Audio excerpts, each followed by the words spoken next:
sin perder de vista que para poder hacer este resumen voy a tener que sacrificar nombres y eventos que son muy importantes. Esto es, en pocas palabras, la historia de la música occidental. Primero está la música del mundo antiguo.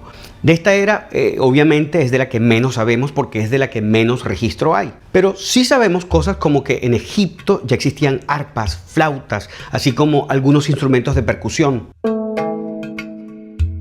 Siguiendo en el mundo antiguo, avanzamos hacia Grecia. Pensemos alrededor del año 200 a.C.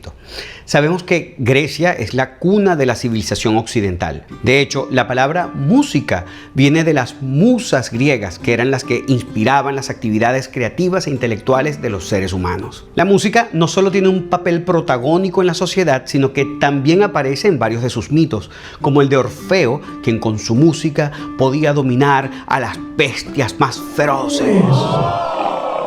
Además, de esta era es que tenemos el registro escrito más antiguo que existe de una composición musical completa, el Seikilos Epitaph. Entonces, seguimos por Europa, dejamos al mundo antiguo y llegamos al periodo medieval. El conocimiento de los griegos ahora está en manos de la iglesia y son los monjes los que saben leer, escribir y también los que hacen música. Música que está en función de la religión. Se canta en latín y el sonido que caracteriza a esta era son los cantos gregorianos.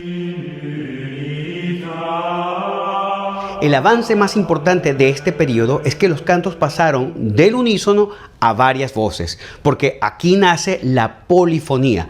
Poli significa muchos y fonía, sonido. Y esto está explicado con un poco más de detalles en el video de Notre Dame. El link te lo dejo aquí abajo. Con la polifonía medieval llegamos al Renacimiento. ¿Qué renace en el Renacimiento? El conocimiento y la herencia cultural de los griegos. En esta era ya no solo se canta en latín, sino que también se empiezan a utilizar las lenguas maternas. Materna viene de madre y por eso el nombre del nuevo género musical, los madrigales, canciones hechas a varias voces sin acompañamiento instrumental. Hay que tener en cuenta que hasta ahora las letras de las canciones no eran necesariamente lo más importante. La gente del pueblo hacía música, pero era para que los acompañara mientras bailaban o mientras se emborrachaban, hasta que apareció Josquin des Prez, el primer compositor en darle importancia prioritaria al mensaje que tenía la letra de una canción. Además, su música, con la recién inventada imprenta, está entre las primeras que fueron editadas, con lo que logró tener un alcance y una difusión que hasta el momento era impensable. Y así se inaugura lo que podríamos llamar el primer gran movimiento popular de cantautores. Y entre los más famosos tenemos, por supuesto, a la superestrella de la canción del año 1600, John Dowland. Y del Renacimiento pasamos al Barroco. Durante este periodo, en Italia, específicamente en Florencia, un grupo de artistas e intelectuales querían crear una gran obra donde se contara una historia, pero a través de canciones. Eso sí, con trajes, con escenografía y con todo. Y así fue como inventaron la ópera. Ellos lo intentaron un par de veces, pero en realidad no les salió tan bien. Sin embargo, más adelante apareció Monteverdi, un compositor que tenía años experimentando con el drama y la letra en sus canciones. Y fue él quien logró por primera vez de forma exitosa narrar toda una historia a través de canciones.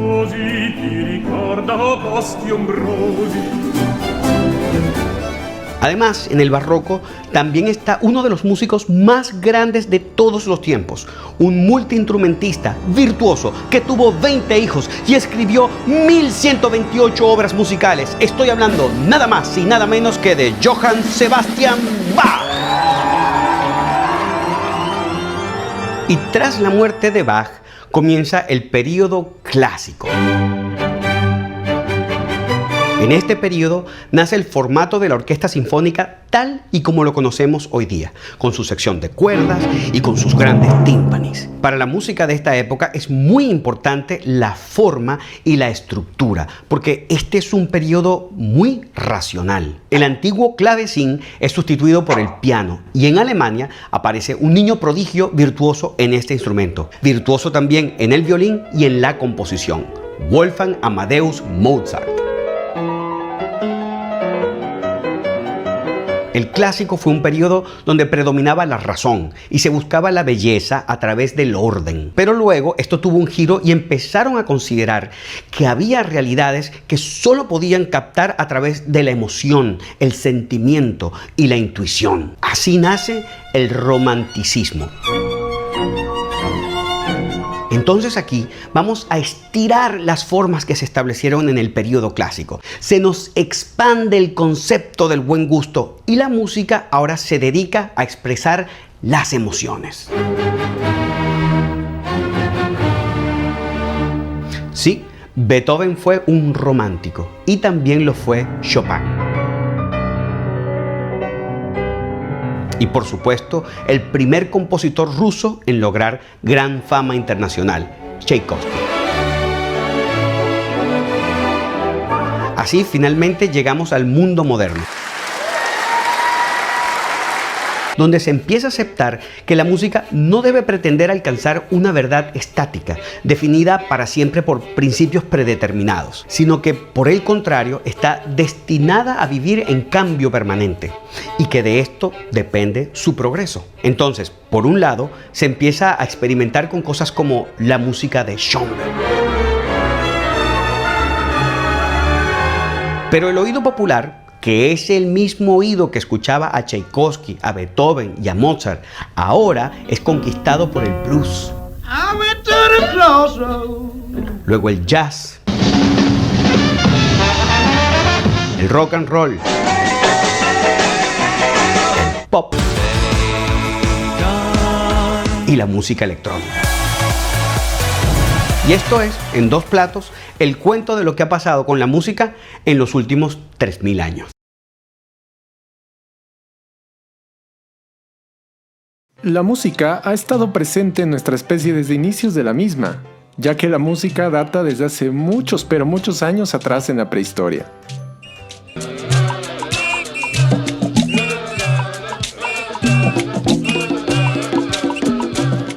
Antes de que los humanos descubrieran la escritura y aprendieran a comunicarse a través de letras o símbolos, ya tenían música. Mientras vivían para cazar, comer y sobrevivir, simultáneamente se dieron el tiempo de crear objetos para experimentar haciendo sonidos. A estos objetos los conocemos como los primeros instrumentos musicales o instrumentos musicales prehistóricos. Tenemos varios ejemplos, como tambores hechos de piel de animales que usaban para golpear, así como el tambor que usas en tu escuela. Flautas hechas con hueso, muy similar a la flauta que quizás tengas en casa o que tu hermano o hermana más grande toque. Y otros instrumentos interesantes como el rombo.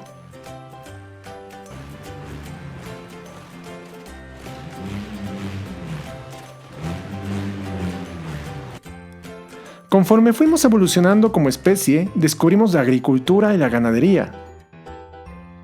Y ya no era necesario cazar animales. Así fue como la gente se fue quedando en un solo lugar y los pueblos y las ciudades se fueron haciendo cada vez más grandes.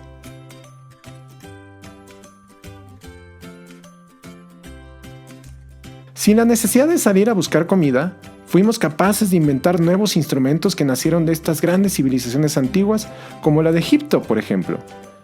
Instrumentos más elaborados como el arpa o la corneta. Así, cada nueva civilización fue experimentando con nuevos sonidos, y con el paso de muchos años, fuimos llegando a las versiones anteriores de muchos instrumentos que hoy en día conoces, como el laúd y la cítara, que son antepasados de la guitarra,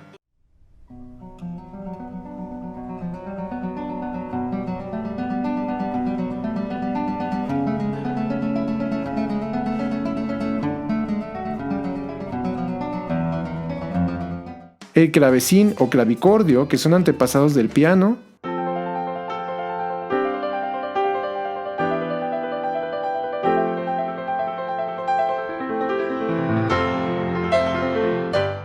y otros instrumentos mucho más extraños como la zanfona, que se parece mucho a un violín, pero con un mecanismo mucho más extraño.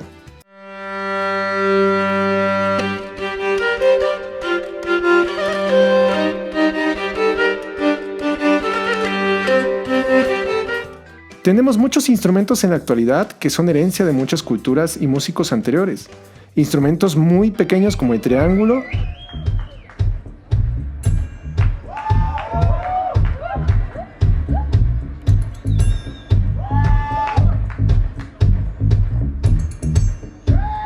o las claves,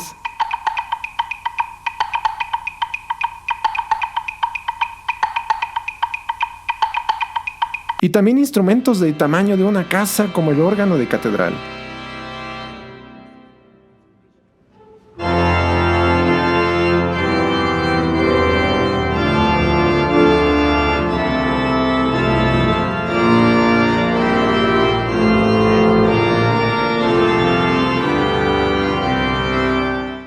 Hoy en día tenemos instrumentos que se tienen que conectar a la luz como el teclado,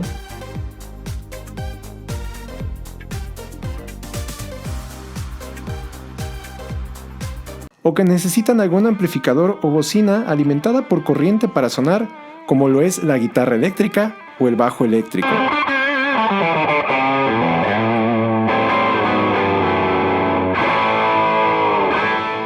Estos instrumentos no podrían haber existido antes porque no teníamos luz. También tenemos inventos muy interesantes. Hay artistas por todos lados experimentando con materiales y haciendo instrumentos muy originales e innovadores.